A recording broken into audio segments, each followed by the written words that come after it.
What's up, guys? So here we are. This is part three, the final part of our history of Black baseball. If you have not already, please check out part one, We Came. Check out part two, We Saw. And this is now part three, We Conquered. And this is the Black Seats. I'm Suge. And I'm glad I could be here with you guys to discuss the history of African Americans in the sport of baseball. I did it as part of our series, the Black Sea series for Black History Month. So in the first part, we saw we talked about Moses Fleetwood Walker, who was actually the first openly African American professional baseball player. In the second, we saw we talked about the Negro Leagues, the various Negro Leagues, Rube Foster and Gus Greenlee, and just the establishment of the Negro Leagues. So in this episode, we're gonna talk about post integration after Jackie Robinson and Larry Doby. I have to say Jackie Robinson and Larry Doby because Larry Doby is oftentimes forgotten. Much in the same way a lot of people forget who the second man to walk on the moon was, but we know the first man is Neil Armstrong, so we have to give credit to the second African American to play baseball. And I'm gonna just discuss I'm gonna discuss what happened from 1947 and 1948 on, but we have to begin with the past. So the long and short the long and short reason for keeping specifically black people out of baseball was racism. Just to be blunt, it's what it was, and that's what it is, and that's why there were no blacks in baseball from the late 1800s up until the late 1940s. So basically, like 60 years, blacks were not allowed in the major leagues, the various major leagues. And the reason for that is players threatened to leave teams and leagues if they had to play with blacks. We talked about one person in particular in the first episode of this, Cap Anson, and people say he really, the color barrier wasn't instituted by him, but he is one of the people that reinforced it because even though various other teams would play teams that had black players on them, he would make it his business not to play teams that had black players on them. And that was one of the reasons, it officially became, as they say, a gentleman's agreement. It was nothing in writing, but it was something that was basically common knowledge that African Americans couldn't play. And there was so much of a stance against blacks, and it was based on prejudice and stereotypes of the time. Look no further than, the various stereotypical caricatures of black men as, brutes. If they weren't brutes, they were lazy. They weren't lazy, they were criminalistic. These were all various stereotypes that were placed upon black people by white society at the turn of the century and the earlier part of the 20th century. Throughout the history of the game, there was always fear of blacks taking white men's jobs. If you've seen a movie 42, which I discussed in both episodes, I believe, there's one scene in particular. Leo DeRocha, who was played by Chris Maloney, caught wind of the Brooklyn Dodger players in anticipation of Jackie Robinson debuting with the team, coming up with a petition that they would refuse to play with him. And we saw several players not take part in it. We saw players that took part in it, but eventually ended up still playing with Jackie. But it was like a commonplace in, during the, color barrier and ban on African Americans that was placed on, the various major league teams. And this scene in particular, he gathers them up in the kitchen of the hotel they were staying, and he, swats his bat to make a lot of noise and, kind of like impose his character upon the team, being the manager of the team. And he says to them that, you're keeping this one guy out, but keep in mind that once he comes in and he does well, there's going to be a ton of them behind of him to follow him, which, as I'm going to describe here, actually happened. And he was basically telling them, like, you shouldn't be focused trying to keep him out. You should be focused on keeping your job, because it's inevitable that, finally African Americans will be able to display their talent alongside whites, whether they liked it or not. And it's always a poignant scene, and it's a common story. That's that story of a good amount of the Dodger players to keep Jackie Robinson off the Dodgers. And the interesting thing about the color barrier in baseball, it wasn't like baseball was just white only. It was just that this ban was made specifically for African Americans because they allowed Native Americans.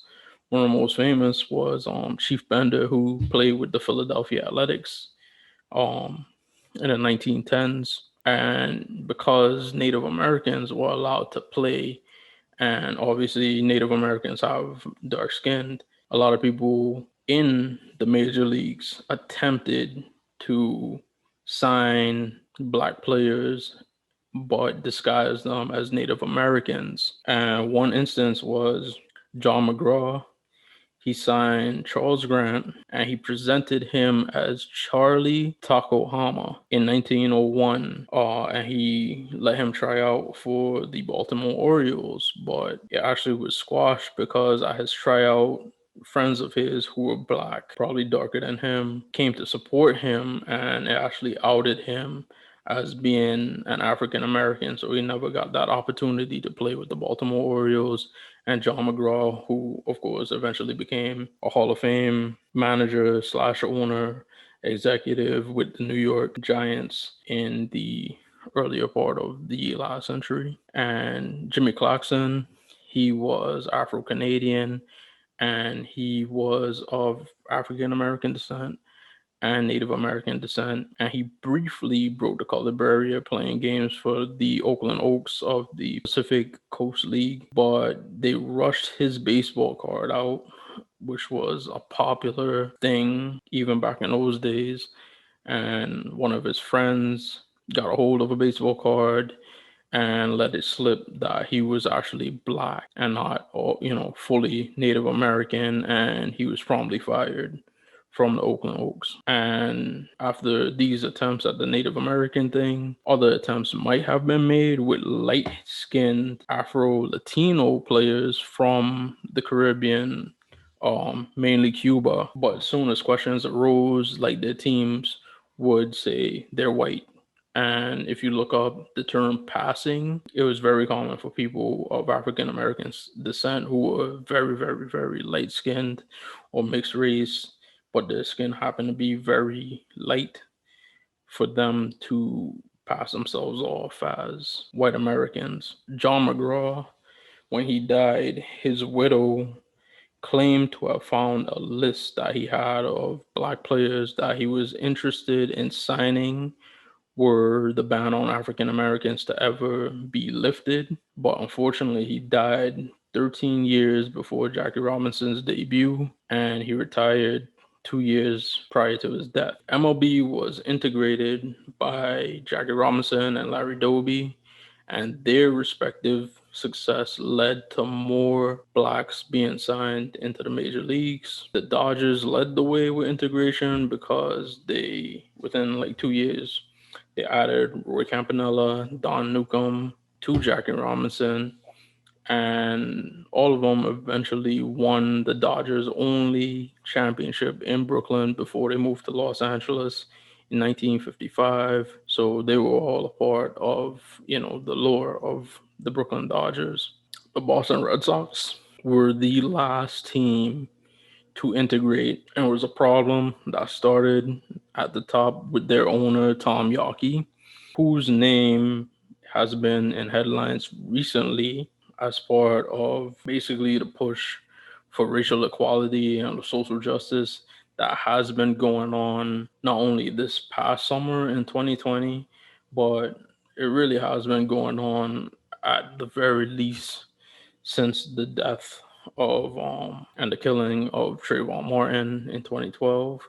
So in between that time, right outside of Fenway Park, the area or the street which is closed off during game day, and it's basically only open to pedestrians and where people gather before Red Sox games, was called Yawkey Way, named after Tom Yawkey and his wife. But as a result of their racist history and this understanding, Red Sox ownership today, as well as the city of Boston, decided to remove his name from that street, so it reverted to the name for they call it Yorkie Way. I believe it's York Street. He held a tryout for African Americans, one of which was Jackie Robinson in 1945, because Boston City Councilman Isidore Mushnick threatened to revoke their exemption from blue laws, which is a law against the sale of alcohol on Sundays. So the Red Sox and Fenway Park were exempt. So they were threatened that that exemption would be pulled, and as is the case today, like weekend games are basically like the bread and butter of baseball, because those are the ones that you could get a heavy attendance to at the beginning of the season and the end of the season, when school is in session. So the fact that they outlawed alcohol sales, it would, mess up their bottom line. And of course, neither two players that were at the tryout, Jackie Robinson and I believe Sam Jethro, who eventually signed with the Boston Braves, the then Boston Braves. Neither of those two were signed. That was because the whole thing was a farce. It was basically made in order for Tom Yawkey to say, hey, we tried out two black players and they weren't good enough, so we're not signing them. There you go. So you can't touch our blue laws. You can't say we didn't give them a chance.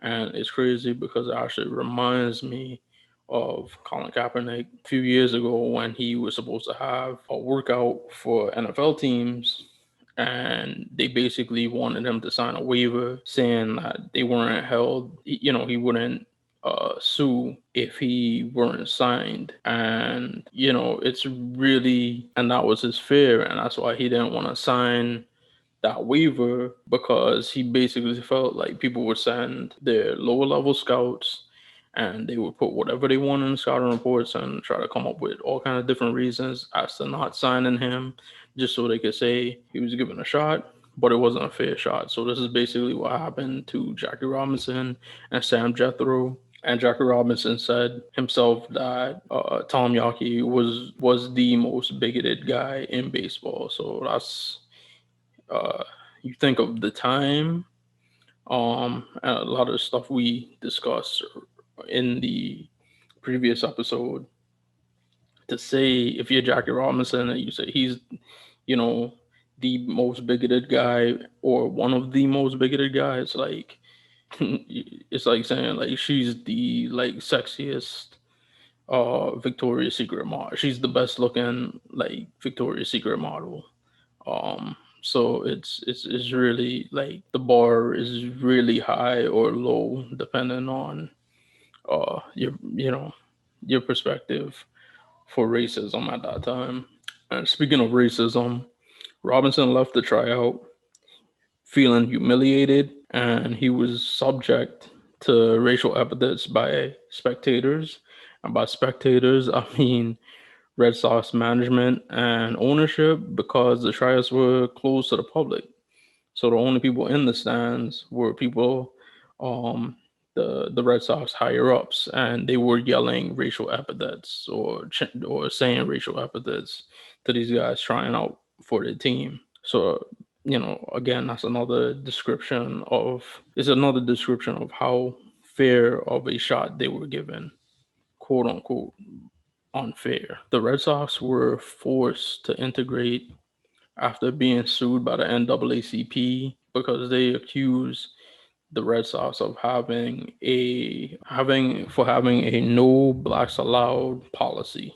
And this was in 1959, and I was 12 years after Jackie Robinson had debuted with the Dodgers for the National League, and it was 11 years after Larry Doby integrated the Red Sox own league, the American League. Pumpsy Green was our first Red Sox player, and the reason why you probably don't know who Pumpsy Green is, I goes to show you they were seeking out probably not the best black player, and they essentially wanted him to fail, just to say like blacks, couldn't play for the Red Sox, period, or they weren't good enough to play for the Red Sox. And you know, I'm a Yankee fan, so of course I'm very familiar with the 86 year drought that the Boston Red Sox had between 1918 and 2004. And it could be surmised that a part of the reason that the Red Sox weren't able to get over that hump until 2004 was because of their resistance to integrate. I can't go out. Obviously, the Red Sox being the last team, I have to go into detail because it's a really huge story about, that team and their resistance to integration. But at the same time, it wouldn't be fair if I talk about the Red Sox being the last team, but not talk about my favorite team, the New York Yankees, being one of the last teams to integrate. And they were actually the third to last in the American League and fourth to last overall. The only team other than Boston and Detroit ahead of them in the American League to take longer to sign a black player besides the Red Sox was the Detroit Tigers. And overall, the National League's Phillies were just ahead of them as far as the amount of time it took for them to finally integrate. The main culprit for this was George Weiss, who was the Yankees team president, basically in charge of the roster and the final decision maker with the Yankees during this glorious time where they won astounding amount of pennants and astounding amount of World Series. He was basically the architect of that, but he's not without flaw because he allegedly said at a cocktail party he would never allow a black man to wear a Yankee uniform. And at the time, Vic Power was a dark skinned Puerto Rican player and he was a top prospect in the Yankees farm system. But his flamboyant personality, he was really like a flashy player. He played first base, and first base isn't really like the most athletic position, but he was like a spectacle at first base, how he fielded. Also, the fact that he dated light skinned women, and by some accounts that I've read, he dated white women, which was like a huge no no at the time. It made the Yankee brass believe he wasn't the right black man to be the first black Yankee. And he was actually traded to the Philadelphia A's. And in response to that, they knew like the reason he was traded was due to racism. Blacks and Puerto Ricans came together and protested outside of Yankee Stadium after the trade. And before I move on from Vic Power, one of the most famous stories about him, and it just showed his attitude towards, the bullshit racism of the time. He actually went to a segregated restaurant while he was in the minor leagues, and it wasn't clear if this was in the South. I'm assuming it was. He was told that they didn't serve Negroes, and he replied that it was okay that they didn't serve Negroes because he didn't eat them. And it was like I love to hear cool stories about people just being like resilient black people when faced with like racial adversity and like racism. So that's always like a cool ass story. So look him up, Vic Power, if there's any more literature or information on him. Elston Howard was the next likely to be the one to integrate the Yankees behind Vic Power. So of course, Weiss tried to prevent that by moving him from the outfield to catcher because he would obviously be blocked by the great Yogi Berra. But Elston did what African Americans do. He overcame where he was set up to fail. He split catching duties and played a little first base until he became the starting catcher in 1960. He won the MVP in the American League in 1963, and he was the first African American to do it in the American League. He became a great Yankee, which is awesome to hear that, the first black Yankee went on to do well as a Yankee. So it reaffirmed his classification as being the first Black Yankee because this is like one of the most storied franchises in the game, and he exceeded expectations because he won 6 World Series as a player, and he eventually became a coach, and he won altogether as a player and a coach 6 World Series, all of them as a Yankee, and his number 32 will never be worn by another Yankee again. It was retired in 1984. Unfortunately, that was 4 years after he died. He died in 1980. So he died pretty young. He died a little more than a decade after he played. But as Elston Howard won the first AL MVP in 1963, the National League, of course, the first league to let a black player play in the major leagues, they were a lot more progressive than the other league because meanwhile the American League didn't get a black MVP until 1963. Jackie Robinson won the NL MVP, first black man to win an MVP award in 1949, and that actually began a stretch where blacks won the NL MVP 11 out of 14 years. And this includes names such as Jackie Robinson, Willie Mays, Hank Aaron, Frank Robinson, like all-time great players.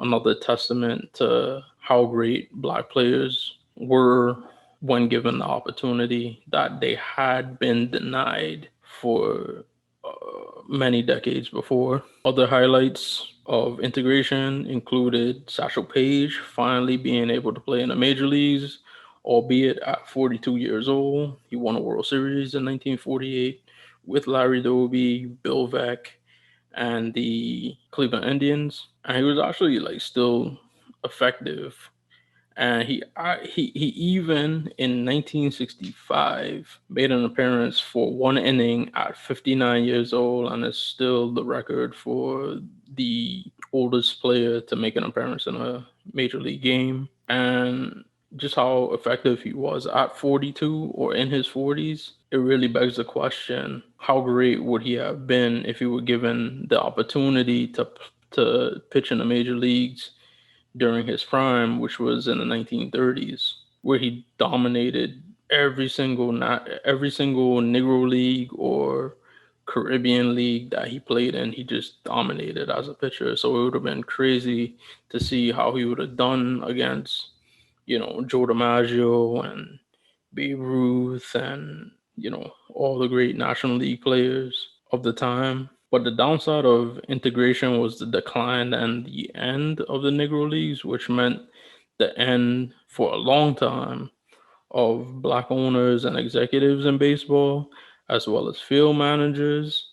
The first field manager, Frank Robinson, he didn't get that position until the 70s, and the general manager position that didn't come until like the 90s.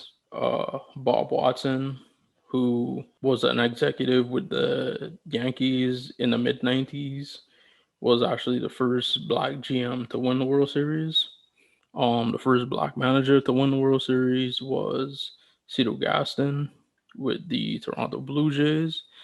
The first black manager to win a National League pennant was Dusty Baker, who today is still managing. Unfortunately, it's with the Houston Astros, but he won that pennant with the San Francisco Giants. But the lack of black executives in the game look no and black field managers at the time look no further than an interview in the late 80s with Al Campanis. Is very famous. Basically, said the silent part out loud, which was people didn't want to hire black people because they didn't think they were smart enough to run baseball teams.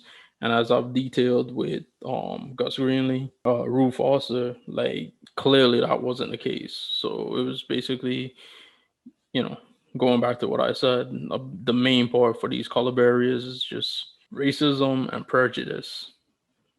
That's the long and short of it. Teams, when this great flood of black players being signed by the American and the National League, they were never really like compensated. There were rare cases where they were. Bill Veeck, who, as I stated in the previous episode, made several attempts to try to integrate the game. He was one of the few that actually like compensated because he actually paid Effa Manley $10,000 to sign Larry Doby, and then gave her $5,000 on top of that once he stuck with the team and stayed on the roster. And that's $15,000, and this is 1948, so you could just look that up and adjust that for inflation, and it just shows you how much money that was. But the Negro Leagues in their lean years was actually pretty like progressive because they actually fielded women such as Mamie Johnson, Tony Stone, and Connie Morgan. But unfortunately, during the late 40s and the 1950s, the talent at the Negro League level was like minor league at best, because obviously the best players signed with major league teams, and they actually integrated themselves because a lot of white players who you know couldn't make it to the majors or couldn't make it out of the minor leagues, they signed with Negro League teams. So the Negro Leagues actually integrated for a short time. The last Negro League that was in play was the Negro American League, and that ended in 1958. I just said her name before,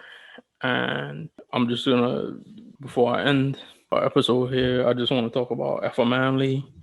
She was the former owner of the Newark Eagles, and she's the first and only woman elected to the Baseball Hall of Fame. It's stated that she's African American, and I'd like to believe she's African American, but her racial makeup is actually very murky because some believe that she was in actuality white, but she passed as black. But other than that, she was actually beyond a baseball owner, very progressive, very involved with the civil rights movement. She held rallies for anti-lynching during the 1930s at the baseball stadium.